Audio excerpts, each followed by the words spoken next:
Hi friends, நான் உங்கள் அர்ச்சனா பேசுகிறேன். How are you? I am really sorry. நான் கொஞ்சம் கேப் எடுத்துக்கிட்டேன் பிகாஸ் நான் ரொட்டீனாக எபிசோட் போஸ்ட் பண்ணிகிட்ருக்கும்போது அட் சம் பாயிண்ட் எனக்கு தோணுச்சு யாருக்கும் இன்ட்ரெஸ்ட் இல்லை போல இருக்குது. அதனால் நான் கொஞ்சம் பிரேக் எடுத்துட்டேன். பட் ஆஃப்டர் சில ஃப்ரெண்ட்ஸ் என்னை பர்ஸ்னலி இன்ஸ்டாலையும் கேட்டாங்க. ஐ am really happy for that. உங்களுக்கு இந்த ஸ்டோரி பிடிச்சதில் எனக்கு ரொம்ப சந்தோஷம். ஸோ வாங்க நம்ம ஸ்டோரிக்குள்ளே போகலாம். இது அனு அண்ட் மதோட ஒரு பியூட்டிஃபுல்லான லவ் ஸ்டோரி. அண்ட் நம்ம ப்ரீவியஸ் பார்ட்டில் பார்க்கும்போது மது எதுவுமே பேசல. அவள் பெட் ரெஸ்ட்டில் இருக்கா, ஹாஸ்பிட்டலில் இருக்கா, அட்மிஷனில் இருக்கா. அனுக்கு நிறைய பிரச்சனை இருக்குது, அது என்னன்னு நமக்கு தெரியல. அவள் ஒரு பெரிய பிரச்சனையில் மாட்ட போகிறான்னு மட்டும் தெரியுது. அண்ட் அதே சமயம் அவளோட ஃப்ரெண்ட் மோனிகா ரொம்பவே சப்போர்ட் பண்ணுறா. அன்றைக்கி பார்த்திங்கன்னா அன்றைக்கி டே அப்படியே போனதுக்கப்புறம் நெக்ஸ்ட் டே மார்னிங் அவள் மது கூட உட்காந்துட்ருக்கா. மது ஆக்சுவலி படுத்துட்ருக்கா. ஆனால் அவள் கண்ணை திறந்து அவளை பார்த்துட்ருக்கா. அவள் இன்னும் சரியாக பேசலை. அவள் எந்த நிலைமையில் இருக்கோளோ அப்படியே தான் இருக்கா. பிகாஸ் அவளுக்கு டிலே ஆகும்னு சொல்லிடுறாங்க. அவளோட ட்ரீட்மெண்ட் சரியாகிறதுக்கு லேட் ஆகும். ஸோ இப்படியே தான் பார்க்கணும். நல்ல ஸ்பெஷலிஸ்டான டாக்டர்ஸை வர சொல்லியிருக்காங்க. ஸோ இப்படி அவளோட ட்ரீட்மெண்ட் போயிட்டுருக்கும்போது அப்போ அனு பார்த்திங்கன்னா அவள் பரதா போட்டுட்ருக்கா. பிகாஸ் அவளுக்கு ஏதோ ஒரு பிரச்சனைன்னு தெரியும். அந்த ரவுடிஸ் மறுபடியும் வரலாம், யாராவது அவளோட ஃபேஸை பார்க்குறதுக்கு சான்ஸ் இருக்குதுன்னு சொல்லி அவள் பரதா போட்டுட்ருக்கா. பட் இதுக்கு முன்னாடி சில ரவுடிஸ்க்கு டவுட் வந்துடுது. அந்த டைம் அவங்களால கண்டுபிடிக்க முடியல. அவங்க மறுபடியும் அந்த ஹாஸ்பிட்டலுக்கு வராங்க. அவங்க எல்லா இடத்துலையும் சர்ச் பண்ணுறாங்க. அண்ட் அந்த பர்தா போட்ட பொண்ணை தான் சர்ச் பண்ணிகிட்ருக்காங்க. அவங்க கையில் ஒரு ஃபோட்டோ இருக்குது, அதை வச்சு சர்ச் பண்ணிகிட்ருக்காங்க. அதை எல்லாத்தையும் ஒரு வார்ட் பாய் பார்த்துட்ருக்காம இவங்க யார், இவங்க திடீர்னு எங்கேருந்து வராங்க, அண்ட் எதுக்கு இப்படி பார்த்துட்ருக்காங்க, சர்ச் பண்ணிகிட்ருக்காங்கன்னு பார்த்துட்ருக்கும்போது அப்போ தான் திடீர்னு பார்த்திங்கன்னா அனு டேப்லெட் வாங்குறதுக்காக நர்ஸை பார்க்குறதுக்கு போகிறா. அப்போ பார்த்திங்கன்னா அந்த ரவுடிஸ் அவளை பார்த்துடுறாங்க. எப்போ நீ உன்னோட பர்தாவை ஓப்பன் பண்ணு, நாங்கள் உன்னை பார்க்கணும், நீ யாருன்னு தெரியணும் அப்படின்றாங்க. நம்ம அனு ரொம்பவே பயந்துடுறா. அவள் எதிர்பார்க்கவே இல்லை இப்படி ஒரு விஷயம் நடக்கும்னு. தெரிஞ்சு அவள் போயிருப்பாளா. பட் அவள் அந்த இடத்துல அப்படியே ஸ்டன் ஆகி நின்றுடுறா. என்ன பண்ணுறதுன்னு தெரியல. அவள் சொல்கிறா, நான் ஓப்பன் பண்ண முடியாது, நான் ஒரு இஸ்லாம் பொண்ணு, நான் ஒரு முஸ்லீம் பொண்ணு, இதை என்னால் ஓப்பன் பண்ண முடியாது, அப்படி ஓப்பன் பண்ணால் உங்களுக்கு தான் பிரச்சனை அப்படின்னு சொல்கிறா. நம்ம எல்லாருக்குமே ஒரு முஸ்லீம் ஃப்ரெண்ட் கண்டிப்பாக இருப்பாங்க. அவங்க எப்போவுமே இந்த பர்தாவை போட்டுட்டு தான் இருப்பாங்க. நீங்கள் கவனிச்சிருந்தீங்கன்னா நல்லாவே தெரியும். அவங்க தேர்ட் பர்சன் முன்னாடி அந்த பர்தாவை அவங்க ஃபேஸை காமிக்கவே மாட்டாங்க. ஏன்னா அவங்களோட மதம் இதுக்கு சம்மதிக்காது. அதனால தான் அவங்க கவர் பண்ணிகிட்ருப்பாங்க. ஸோ இதை காரணமாக காட்டி அவள் சொல்கிறா. ஆனால் அந்த ரவுடிஸ் கேட்கவே மாட்டேன்றாங்க. இப்போ நீ ஓப்பன் பண்ணலன்னா நாங்கள் வேணும்னே நாங்களே அந்த பர்தாவை கழட்ட வேண்டியதாக இருக்கும், தேவையில்லாமல் கையை வைக்க வேண்டியது இருக்கும் அப்படின்னு ரொம்பவே பயமுறுத்துறாங்க. வேறு வழி இல்லாமல் அனு அந்த பர்தாவை ஃபேஸில் இருந்த பர்தாவை ரிமூவ் பண்ணுறா. அண்ட் அந்த ரவுடிஸ் பார்க்குறாங்க. அவங்க கையில் இருக்க ஃபோட்டோவை மேட்ச் பண்ணி பார்க்குறாங்க. ஆமாம், இந்த பொண்ணு தான் இவ்வளோ நாளாக தேடிட்டுருக்கோம். இந்த பொண்ணு நம்மளே ஏமாத்திடுச்சு, இங்கே தான் இருக்குது, ஹாஸ்பிட்டலே தான் இருக்குது, பட் நம்மளே ஏமாத்திடுச்சு அப்படின்னு அவங்களுக்கு ரொம்ப கோவம் வருது. அண்ட் அவள் கையை பிடிச்சி இழுக்கிறாங்க. வேறு வழி இல்லை, கத்துறானும். இதை எல்லாத்தையும் ஒரு ரூம்லேருந்து நம்ம மது பார்த்துட்ருக்கா. பிகாஸ் இவளோட ஜஸ்ட் ரூமுக்கு வெளியில் தான் இது நடக்குது. அண்ட் இதை எல்லாத்தையும் மது பார்த்துட்ருக்கா. அவளோட ரத்தம் கொதிக்குது. அவளுக்கு ரொம்ப கோவம் வருது. அவள் பார்த்துட்ருக்கா. அவளால் எழுந்திருக்க முடியல, அவளால் பேச முடியல, அவளால் கத்த முடியல. அவள் பார்க்குறா. அவளோட அணுவை யாரோ ஃபோர்ஸ் பண்ணுறாங்க, கையை பிடிச்சி எடுக்கிறாங்க, ஏதோ பண்ணுறதுக்கு கூட்டிகிட்டு போகிறாங்க அப்படின்றது மட்டும் அவளுக்கு தெரியுது. அண்ட் அவள் எழுந்திருக்க ட்ரை பண்ணுறா. பட் அதுக்குள்ளே அந்த ரவுடிஸ் இழுத்துட்டு போகிறாங்க. அப்போ சடனாக அந்த ரவுடி கிட்டேருந்து ஒரு ரவுடி கிட்டேருந்து பாக்கெட்லேருந்து ஏதோ விழுது. அதை மது பார்த்துட்றா. அண்ட் அவள் கத்துறதுக்கு ட்ரை பண்ணுறா. அவளால் முடியல. முள்ளமாக எழுந்திரிச்சு அந்த பெட்லேருந்து இறங்குறா. அண்ட் அவளோட ஐவி எல்லாத்தையும் கலட்டி தூக்கி போடுறா. அண்ட் சீட்டை பிடிச்சிட்டு கொஞ்சம் கொஞ்சமாக எழுந்திரிச்சு போகிறா. அவங்க அப்பா கிட்டே போகிறா. வேறு யார்கிட்ட போவாவ, அவங்க அப்பா கிட்டே போகிறா டேரெக்டாக ரூமுக்கு. அதுக்குள்ளே ஒரு வார்ட் பாயும் பார்த்துடுறாங்க. அவரும் தேடிட்டு வராரு. டாக்டர் எங்கே இருக்காருன்னு தெரியல அப்படின்னு சொல்லிட்டு பார்த்துட்டு வராரு. மது டேரெக்டாக அவங்க அப்பா கிட்டே போயிட்டு நிற்கிறா. அண்ட் வார்ட் பாய் கத்துறாரு, டாக்டர் உங்கள் பொண்ணோட ஃப்ரெண்ட் ஒருத்தவங்க இருந்தாங்களே, அந்த பொண்ணை 4-5 ரவுடிங்க தூக்கிட்டு போகிறாங்க, அவங்க கையில் கத்தி கன்லாம் இருக்குது, நாங்கள் ஒன்றும் பண்ண முடியல அப்படின்னு சொல்கிறாரு. அண்ட் இதை கேட்டுட்டு மதோட அப்பா ஷாக் ஆகிடுறாரு. என்ன அனுவா? அனுக்கு என்னாச்சு? யார் கூட்டிகிட்டு போகிறாங்க? அவரும் வந்து பார்க்குறாரு. பட் அதுக்குள்ளே அந்த ரவுடிஸ் கார்லேருந்து போயிடுறாங்க. எங்கே போகிறாங்கன்னு தெரியல, யாருக்கும் தெரியல. மது அங்கேருந்து வந்து அந்த ரூமுக்கு வெளியிலேருந்து தாங்கி தாங்கி வரா. அண்ட் கீழே இருந்த அந்த சீட்டை எடுத்துடுறா. அது என்னன்னு தெரியல, பட் எடுத்துக்கிறா. அண்ட் அவங்க அப்பாவை நேராக பார்க்குறதுக்கு போகிறா. அவங்க அப்பா பார்க்குறாரு. அண்ட் இவ போகிறா. அவளால் பேச முடியல, ட்ரை பண்ணுறா. அப்பா அப்பா அனுவை கூட்டிகிட்டு போயிட்டாங்கப்பா, ப்ளீஸ்ப்பா கண்டுபிடிக்கணும்ப்பா அப்படின்னு ரொம்ப கதறா. அண்ட் இது இவ்வளோ டென்ஷனில் அவங்க அப்பா வந்து நோட் பண்ணல. இவ்வளோ நாள் நம்ம பொண்ணு கோமாவில் இருந்தா, அவள் சரியாயிட்டா, பட் இப்போ எழுந்திரிச்சு அவங்க முன்னாடி நின்று பேசுகிறான்றதை அவர் கவனிக்கல. அவர் அந்த டென்ஷனில் அவர் அப்படியே பார்க்குறாரு. ஒன்றும் இல்லைம்மா நான் கால் பண்ணுறேம்மா போலீஸ்க்கு, இப்போவே நான் டிஜிபிக்கு கால் பண்ணுறேம்மா அப்படின்னு சொல்கிறாரு. அண்ட் சடனாக அவருக்கு ஞாபகம் வருது, என்ன மது நின்று என்கிட்ட பேசிகிட்ருக்கா. அப்படி சடனாக பார்க்குறாரு, ஸ்டன் ஆயிடுறாரு. ஒரு பக்கம் அவருக்கு ரொம்ப சந்தோஷம், என்னோடய பொண்ணு கண்ணு முழிச்சிட்டா, என்னோடய பொண்ணு நின்றுட்டுருக்கா. பட் இன்னொரு சைடு இன்னொரு பொண்ணு, அவளை யாரோ தூக்கிட்டு போயிட்டாங்க. எல்லாமே ஒரு ரொம்ப கஷ்டமான விஷயமா இருக்குது. மதுக்காக தான் அவள் இவ்வளோ நாளாக இங்கே இருந்தா. மேபி அவள் வேறு ஊருக்கு போயிருந்தாலாச்சு, அவள் தப்பிச்சிருப்பா. பட் இவங்க அப்பா ஃபோர்ஸ் பண்ணி கெஞ்சி அவளோட பொண்ணோட வாழ்க்கைக்காக அணுவை கூட்டிகிட்டு வந்து இங்கே வச்சுருந்தாரு. இப்போ அணுவை தூக்கிட்டு போயிட்டாங்கன்னு அவர் ரொம்ப கஷ்டப்படுறாரு. உடனே ஃபோன் பண்ணுறாரு. அண்ட் மதுக்கு என்ன பண்ணுறதுன்னு தெரியல, யாரை கால் பண்ணுறது, காண்டாக்ட் பண்ணுறதுன்னு யோசிக்கிறா. சடனாக அவங்க ரூமில் இருந்து அவங்க அம்மாவோட ஃபோனை போய் வாங்கிட்டு வர. அவங்க அம்மாவும் வந்துடுறாங்க. அவங்க அம்மாவும் பார்க்குறாங்க, கட்டி பிடிக்கிறாங்க. மது நீ நீ நீ நல்லா இருக்கே, நீ பேசு, எவ்வளோ நாளாச்சு உனக்கிட்ட பேசி அப்படின்னு சொல்லி அவங்க அழுகுறாங்க. அண்ட் மது சொல்கிறா, அம்மா அணுவை கூட்டிகிட்டு போயிட்டாங்கம்மா, அணுவை யாரும் தூக்கிட்டு போயிட்டாங்கம்மா, ப்ளீஸ்மா ஏதாச்சும் பண்ணுங்க அப்படின்னு அழுகுறா. அண்ட் பார்க்குறேன்ப்பா, நாங்கள் கண்டிப்பாக கிடச்சிருவா, ஒன்றும் இல்லை நீ அழாத, ஒன்றும் இல்லை அப்படின்னு அவங்க அம்மா சமாளிக்கிறாங்க. அண்ட் உடனே அவங்க அம்மாவோட ஹேண்ட்பேக்லேருந்து மொபைல் எடுக்கிறா. அம்மா ஒரே நிமிஷம் நான் மோனிகாவுக்கு கால் பண்ணுறேன்னு சொல்லிவிட்டு அவள் அந்த இடத்துலேருந்து மோனிகாவுக்கு கால் பண்ணுறா அவங்க அம்மா மொபைல்லேருந்து. மோனிகாவுக்கு என்னென்னா இது எதுவுமே தெரியாது. மோனிகா அந்த கால் பார்க்குறா. இது வந்து மதுவோட அம்மா நம்பர் தானே சொல்லி எடுத்து பேசுகிறா. ஹாய் ஆண்டி, சொல்லுங்கள், என்னாச்சு, எதாவது பிரச்சனையா அப்படின்னு கேட்குறா. இந்த பக்கம் நம்ம மது மோனி சீக்கிரம் ஹாஸ்பிட்டலுக்கு வா அப்படின்றா. இவங்க மோனிகாவுக்கு வந்து புரியல, யார் பேசுகிறது, அணு வாய்ஸ் இல்லையே. மறுபடியும் அவள் திக்ரா, யாராக இருக்கும்னு யோசிக்கும்போது மறுபடியும் மது சொல்கிறா, மோனி நான் மது பேசுகிறேன், ஹாஸ்பிட்டலுக்கு வா சீக்கிரம் அப்படின்றா. எனது மது பேசுகிறாளா?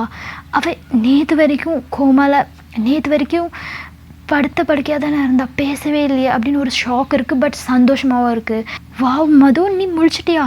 எனக்கு ரொம்ப சந்தோஷமாக இருக்குது, சத்தியமாக எனக்கு ரொம்ப சந்தோஷமாக இருக்குது, நான் உடனே வரேன் அப்படின்னு சொல்லிட்டு மோனிகாவும் கிளம்பி வந்துடுறா.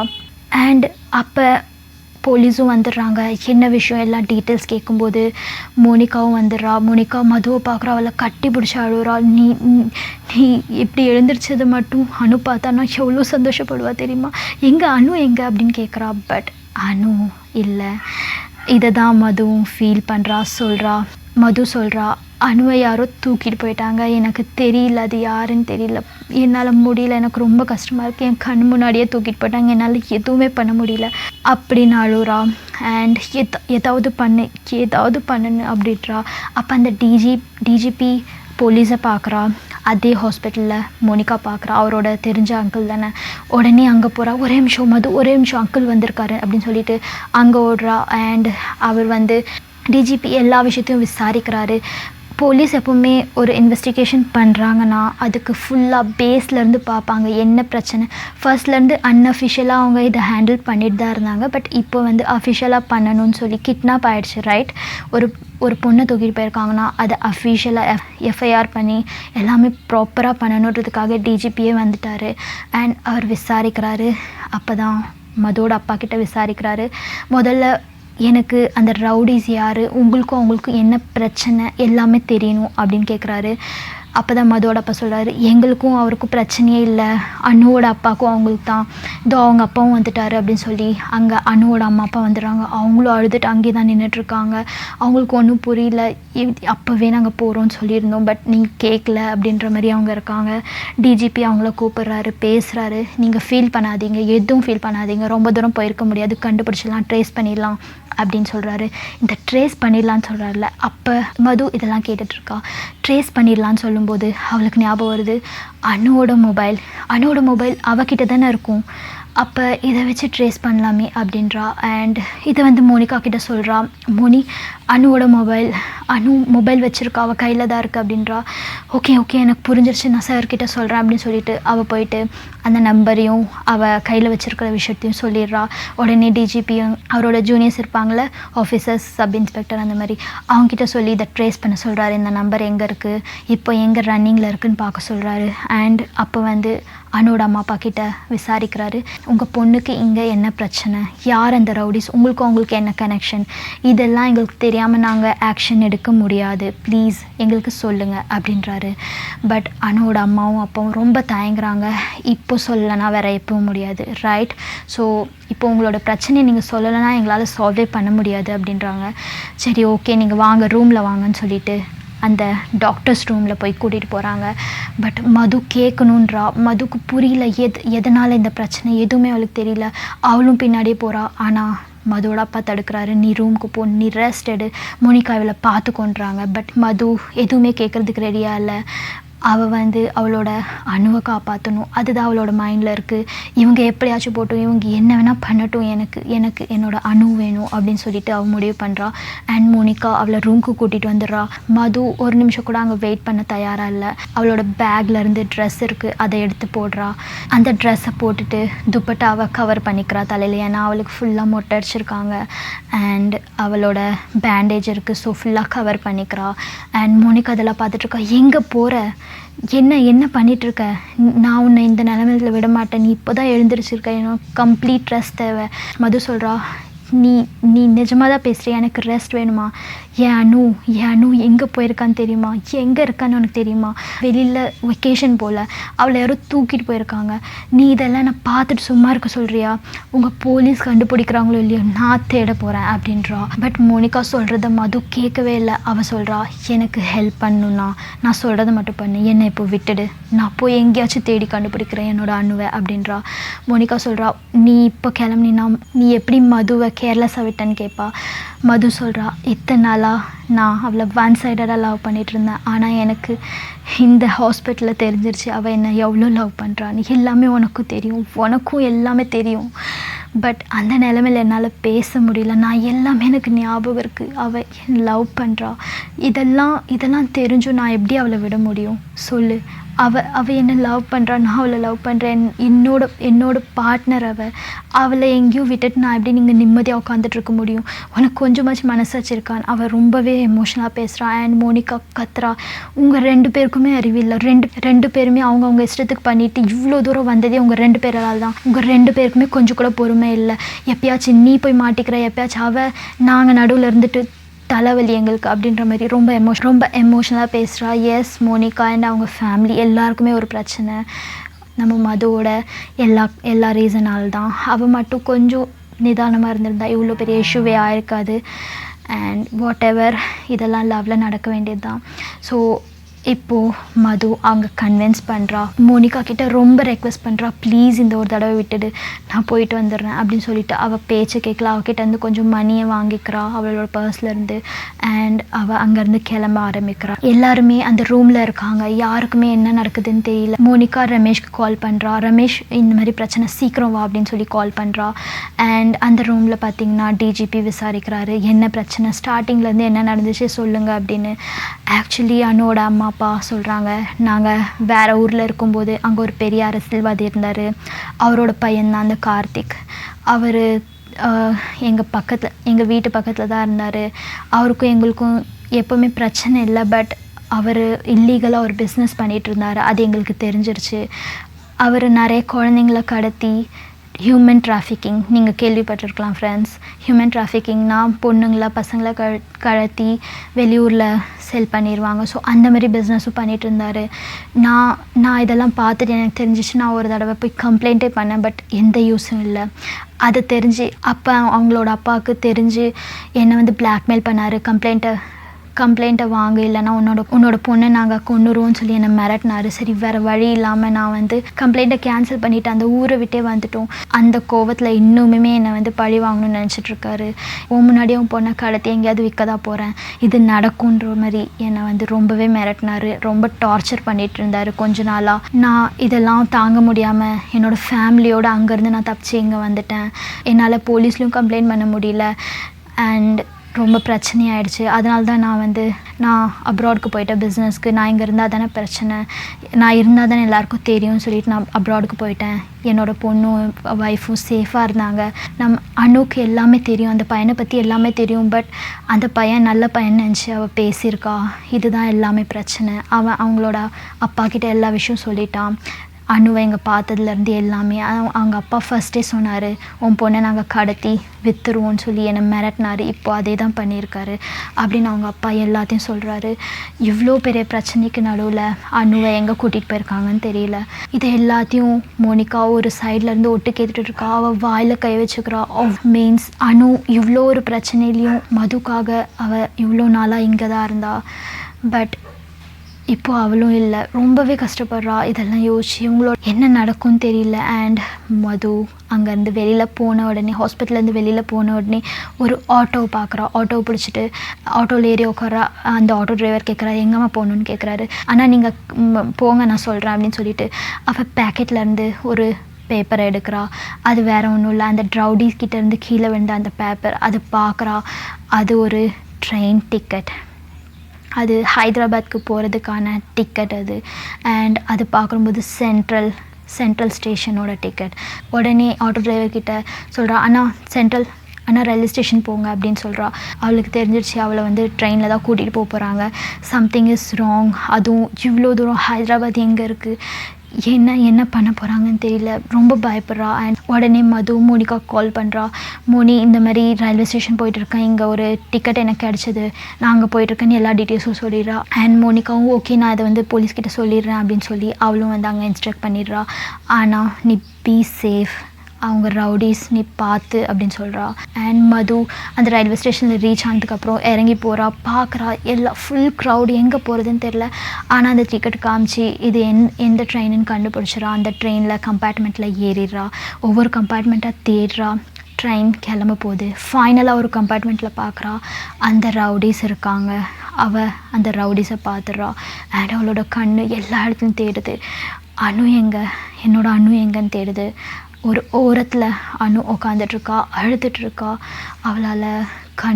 அவளால் அழ முடியல. அவ்வளோ ஒரு பெயினில் இருக்கா. அந்த ரவுடிஸ் திட்டுறாங்க, இப்போ நீ வாய மூடல உன்னை கொன்னுருவோம் அப்படின்னு சொல்லி மிரட்டுறாங்க. பட் அவளால் கண்ட்ரோல் பண்ண முடியல. அழுறா, ஃபீல் பண்ணுறா, மதுவை நினச்சி ஃபீல் பண்ணுறா. அண்ட் இதை எல்லாமே மது பார்த்துட்ருக்கா. அவள் வந்து இப்போ சடனாக போய் ஆக்ஷன் எடுக்க முடியாது. ஸோ ட்ரெயின் கிளம்புற வரைக்கும் வெயிட் பண்ணுறா. மது ஒரு ஓரமாக போய் நின்றுறா. மது ஒரு சீட்டில் போய் உட்காந்துக்கிறா, யாருக்கும் தெரியாத மாதிரி. ஆனால் அவள் நோட் பண்ணிகிட்ருக்கா அந்த ரவுடிஸ் என்ன பேசுகிறாங்க, என்ன பண்ணுறாங்கன்னு. அவள் ஒரு பிளான் பண்ணலான்னு யோசிக்கிறா. அண்ட் ட்ரெயின் கிளம்பிடுது, ரன் ஆகிட்டு இருக்குது. கொஞ்சம் தூரம் போனதுக்கப்புறம் அதை எக்ஸிக்யூட் பண்ணலான்னு நினைக்கிறா. அண்ட் கொஞ்சம் ரஷ்ஷாக இருக்குள்ள அந்த டைமில் தான் இதை பண்ண முடியும்னு சொல்லி வெயிட் பண்ணுறா. ஒவ்வொரு ஸ்டேஷன்லையும் நோட் பண்ணுறா எப்போ க்ரௌட் அதிகமாகுது. மது அந்த க்ரௌடில் என்ன பண்ணுறான்னா, அவளோட மொபைல் இருக்குது பார்த்தீங்களா, அதை எடுத்து அந்த ரவுடியோட ஒரு பேக் வச்சுருக்காங்க, அந்த பேக்குள்ளே போட்டுடுறா. அண்ட் கொஞ்சம் நேரத்து கழித்து அவள் வந்து ட்ரெயினோட செயினை பிடிச்சி இழுக்கிறா. அண்ட் ட்ரெயின் நின்னதும் யாருக்கும் எதுவும் புரியல, என்ன நடக்குது, செயின் யார் நிறுத்தினதுன்னு தெரியல. உடனே அந்த ஸ்டேஷன் கார்டு வராங்க, போலீஸ் இருப்பாங்களே அவங்க வராங்க. வந்துட்டு பார்க்குறாங்க, யார் இழுத்தது அப்படின்னு கேட்குறாங்க. நம்ம மது கை காமிக்கிறா. சார் நான் தான் இழுத்தேன் சார் அப்படின்றா. திக்கி பேசுகிறா. பிகாஸ் அவளுக்கு இன்னும் ப்ராப்பராக அந்த பேச வரல. ஸோ அந்த மாதிரி பேசும்போது, உங்களுக்கு தெரியும்ல அன்னெசரியாக செயினை பிடிச்சி இழுத்திங்கன்னா ஃபைனுன்னு உங்களுக்கு தெரியும்ல அப்படின்னு போலீஸ் சொல்கிறாங்க. ஆக்சுவலி சார் என்னோட ரொம்ப காஸ்ட்லியான மொபைல் இங்கே காணாமல் போயிடுச்சு, இங்கே திருடு போயிடுச்சு, அதனால தான் என்னோடய எமர்ஜென்சிக்காக நான் செயின் இழுத்தேன் அப்படின்னு சொல்கிறா. உடனே போலீஸ் வந்து ஓ அப்படியா, சரி, யார் மேலே டவுட் இருக்குது, எங்கே நின்றுட்டு இருந்தீங்க, எல்லாமே விசாரிக்கிறாங்க. மது பிளான் பண்ணி சொல்கிறான், நான் இங்கே நின்றுட்டு இருந்தேன், பக்கத்தில் இவங்களாம் இருந்தாங்கன்னு சொல்லும்போது அந்த ரவுடிஸ் மேலே அவங்களோட அப்பியரன்ஸ் ஃபர்ஸ்ட்டு நம்ம பார்க்கும்போது அப்பியரன்ஸ் பார்ப்போம், அவங்க எப்படி இருக்காங்கன்னு பார்ப்போம், ரைட்? அதேமாதிரி போலீஸ் பார்க்குறாங்க, அவங்க மேலே டவுட் வருது. அந்த எல்லா ரவுடிஸோட பேக்லையும் செக் பண்ண சொல்கிறாங்க, அங்கே பேசஞ்சர்ஸ் இருக்காங்க, அவங்கக்கிட்ட செக் பண்ண சொல்கிறாங்க. அண்ட் இது எல்லாத்தையும் நம்ம அனு கேட்டுட்ருக்கா. ஒரு ஓரத்தில் இருக்கா, அவளுக்கு தெரியல முன்னாடி யார் நிற்கிறதுன்னு. ஏன்னா அது ஒரு தடுப்பு மாதிரி இருக்கனால அவளுக்கு தெரியல. பட் அவளோட வாய்ஸ் திக்கி திக்கி பேசுகிறதால அவருக்கு சரியாக புரியல யாருன்னு. இந்த ரொம்ப சவுண்டாக இருக்கிறதால அவளுக்கு தெரியல யார் பேசுகிறாங்கன்னு. அவள் எல்லாத்தையும் நோட் பண்ணிகிட்ருக்கா. அண்ட் மது ரொம்ப ஸ்ட்ராங்காக வந்து பார்த்துட்ருக்கா, இப்போ கிளைமேக்ஸ் ஆகும்னு சொல்லிட்டு. உடனே போலீஸ் எல்லாரையும் சர்ச் பண்ணும்போது ஒரு பேக்லேருந்து ஒரு மொபைல் கிடைக்குது. அண்ட் அதே பர்சன்கிட்டேருந்து இன்னொரு மொபைல் இருக்குது, 2 மொபைல் கிடைக்குது. ஸோ டவுட் வருது, இது என்ன மொபைல்? ஸோ அந்த பொண்ணுக்கிட்ட காமிக்கிறாங்க, அம்மா இந்த மொபைலான்னு பாரு அப்படின்னு கேட்குறாங்க. அண்ட் இவ பார்க்குறா, ஆமாம் சார், இதுதான் என்னோடய மொபைல், ரொம்ப காஸ்ட்லியான மொபைல் சார், இப்போ தான் வாங்கினேன் அப்படின்றா. ஓகே, இந்த பாஸ்வேர்டு போடுங்க அப்படின்னு சொல்கிறா. உடனே பாஸ்வேர்டு போட்டுடுறா. உடனே அவங்க அம்மாவோட பாஸ்வேர்டு அவளுக்கு தெரியும், அவளோட டேட் ஆஃப் பர்த். ஸோ அதை போடுறா. அண்ட் போட்டோடனே லாக் ஓப்பன் ஆகிடுது. ஸோ கன்ஃபார்ம் ஆகிடுது இதுதான். அண்ட் போலீஸ் அவங்க எல்லாரையும் பார்க்குறாங்க. அண்ட் அவங்க எல்லாரையும் பிடிக்கிறாங்க. என்னடா திருடுறதுக்கு வந்திருக்கீங்களா, உங்களை பார்த்தாலே டவுட்டாக தான் இருக்குன்னு சொல்லி அவங்கள பிடிச்சி இழுக்கிறாங்க. அண்ட் அந்த ரவுடிஸ் எல்லாம் சொல்கிறாங்க, போலீஸ் உங்களுக்கு யாருன்னு நாங்கள் யாருன்னு உங்களுக்கு தெரியாது, போலீஸ் இது எதுவுமே கேட்க மாட்டேன்றாங்க, எல்லாரையும் அரெஸ்ட் பண்ணுங்க அப்படின்னு அவங்களோட கேங்கே சொல்கிறாங்க. அண்ட் உடனே அதுக்கு பக்கத்துலேயே அந்த ஒரு பொண்ணு உட்காந்துட்டு இருக்கு. போலீஸ் பார்க்குறாங்க. அனு இதெல்லாம் பார்த்துட்ருக்கா. அவளுக்கு ஒரு சந்தோஷம் இருக்குது, வா இவங்களை பிடிச்சிருவாங்க, அப்போ நான் எஸ்கேப் ஆகிடலாம், நான் வீட்டுக்கு போயிடலாம் அப்படின்னு யோசிக்கிறா. இன்ஸ்பெக்டர் நான் சொல்கிறது கேளு, நீ ரொம்ப பெரிய தப்பு பண்ணுற அப்படின்னு சொல்கிறாங்க. உடனே அவங்க கையில் இருக்க கன் எடுக்கிறாங்க. அண்ட் போலீஸ் பார்க்குறாங்க, ஓ மை காட், இது ஏதோ பெரிய பெரிய பிரச்சனையாக இருக்குதுன்னு சொல்லி அவர் பார்க்குறாரு. போலீஸ் பார்க்குறாங்க. அண்ட் அந்த கன்னையும் பிடிங்கிறாங்க. அண்ட் சொல்கிறாங்க, எதுக்கு இந்த கன்னை யூஸ் பண்ணிகிட்ருக்கான்னு எல்லாம் விசாரிக்கிறாங்க. அவங்க போலீஸ் அந்த ரவுடிஸ் கொஞ்சம் கூட பயப்பட மாட்டேன்றாங்க. சொல்கிறாங்க, இப்போ எங்களை விடுறியா இல்லை உனக்கு தான் பிரச்சனை, அந்த பொண்ணை நாங்கள் கூட்டிகிட்டு ஒரு இடத்துக்கு போய் ஆகணும் அப்படின்னு சொல்கிறாங்க. அண்ட் அந்த பொண்ணை பார்க்குறாங்க. அது வேறு யாரும் இல்லை, நம்ம அனுவை பார்த்து கேட்குறாங்க போலீஸ், நீ இவங்க கூட வந்திருக்கியான்னு கேட்குறாங்க. உடனே அனு இதுதான் சமயம், சொல்லி தான் ஆகணும்னு சொல்லி, இல்லை சார், இவங்க என்னை கம்பல் பண்ணி கிட்னாப் பண்ணிட்டு வந்திருக்காங்க சார், இவங்க எனக்கு யாருன்னே தெரியாது அப்படின்னு சொல்கிறா. உடனே 2-3 போலீஸ் அவங்கள பிடிச்சி இழுத்துட்டு போகிறாங்க. போலீஸ் இவங்க எல்லாரையும் கேப்சர் பண்ணுறாங்க. ரொம்ப பெரிய பிரச்சனை பண்ணிகிட்ருக்காங்க இந்த ரவுடிஸ். இவங்க வந்து யாருன்னு தெரியல, ரொம்ப பெரிய இஷ்யூவாக இருக்க போதுன்னு அவங்க யோசிக்கிறாங்க.